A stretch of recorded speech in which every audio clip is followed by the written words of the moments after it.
How did they do this time? Let's take a look at the Heritage Ascent Plus H-150. Welcome back to the mix. I'm ABD. Today we have the Heritage Ascent Plus H-150 in Cherry Burst. A few weeks back we unboxed this guitar. If you didn't see that video, you can find it right here.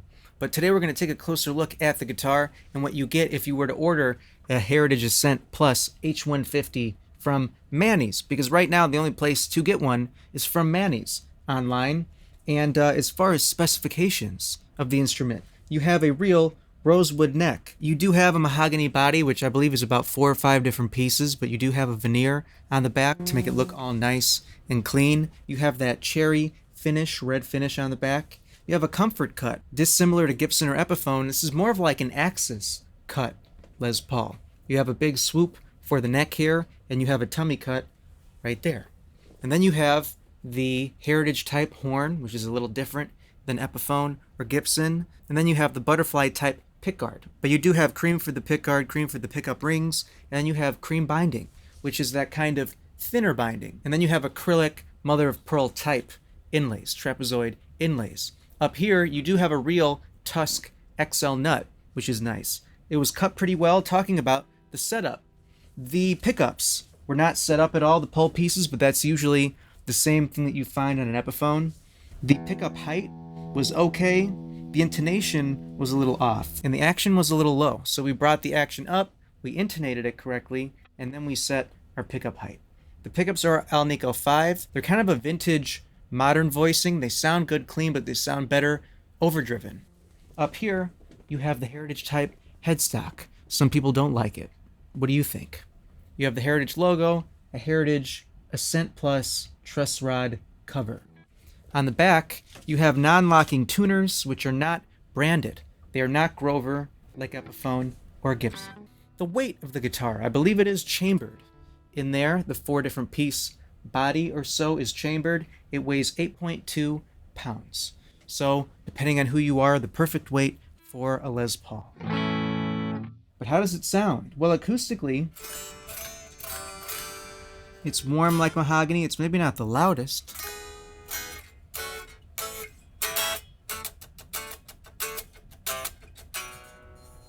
And how does it sound with the pickups? On the neck, clean, you get this.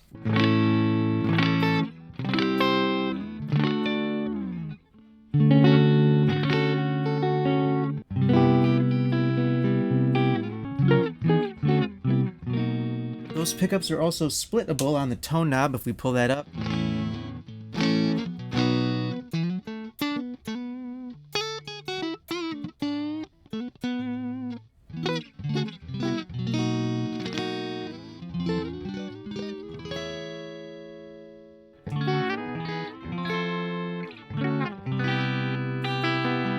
That's probably not what you're going to be using a Les Paul type guitar for. Let's turn up the gain.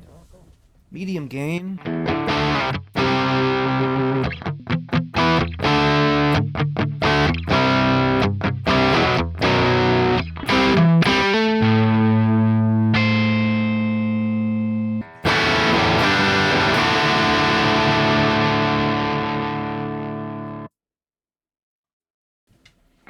Ultra high gain.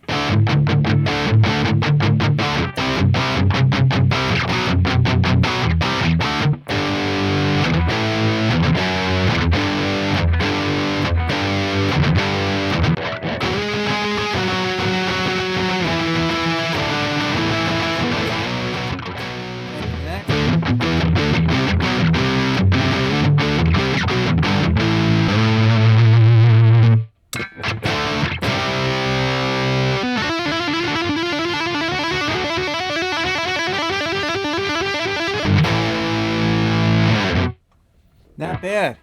A range of different tones you can get there. Let's go ahead and before we wrap it up, compare it to an Epiphone. It'll be a little different. This is kind of a standard, but we're going to compare it to an Epiphone Les Paul Classic type. But it'll be good to have a comparison. One thing to point out is that the profile on these Heritage Ascent models is definitely a C-shape, a nice thick C-shape on the back, 12-inch radius on the front, whereas in most Epiphones it's more of a D-shaped neck, which a lot of people find is kind of a negative. So let me grab that Epiphone and tune it up. So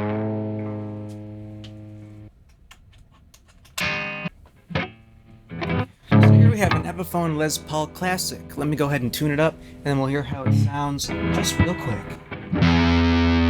So I've always been kind of critical of Grover tuners. I've said they kind of suck sometimes, but at least here on this example Epiphone, these tuners seem to stay a little bit better in tune than the Heritage Ascent. Maybe that the Heritage Ascent ones are a little new, they need to be broken in, or new strings would probably make a big difference on that guitar there, because we have nice Ernie Ball strings on this one. Here we have a Laurel fretboard, 12-inch radius. We have a D-shaped kind of profile on the back, and here we have open pickups. But here is how we sound on high gain.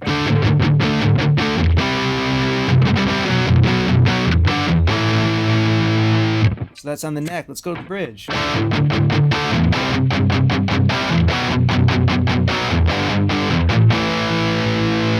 to be quite honest, they feel pretty identical to play and sound pretty gosh darn similar. Like I said, Epiphone has a flatter kind of profile on the neck, which I like the Heritage Ascent C-shape profile better. They both have Tusk nuts on there. Very similar type of tuners, but on the Epiphone, they're mini type tuners, so they are Grover. And like I said, these stay a little bit better in tune than the Heritage. The Heritage, on the other hand, has actual rosewood on the fretboard. The actual frets are the same size. They're kind of the vintage size. They're not extra jumbo. The pickups, I think, sound very similar. And the weights are very similar. This is 8 pounds exactly. That one's 8.2 pounds. They both have the acrylic trapezoid inlays, but you have the Epiphone type headstock here, you have the Heritage type headstock there, you have the classic type pickguard here, you have the butterfly type pickguard on the Heritage, and so really it's up to you which one you like the look of or the mojo of more. Like we said, they sound very similar and they feel pretty similar to play. The Epiphone's a little lighter. You might like that, you might dislike that, but it all depends on which one you get. You might get one that's a little lighter or a little heavier than a different one. The Epiphone has the old school neck joint, whereas the Heritage has the swoopy-doo access type. So which one do you like more as far as looks? Which one do you like more as far as sounds? Let me know in the comments down below. You can find Manny's.com in the description down below, which is, as of right now, the only place, I believe, you can get the Heritage Ascent and Ascent Plus. Over here I have the original Ascent in copper. Whoa!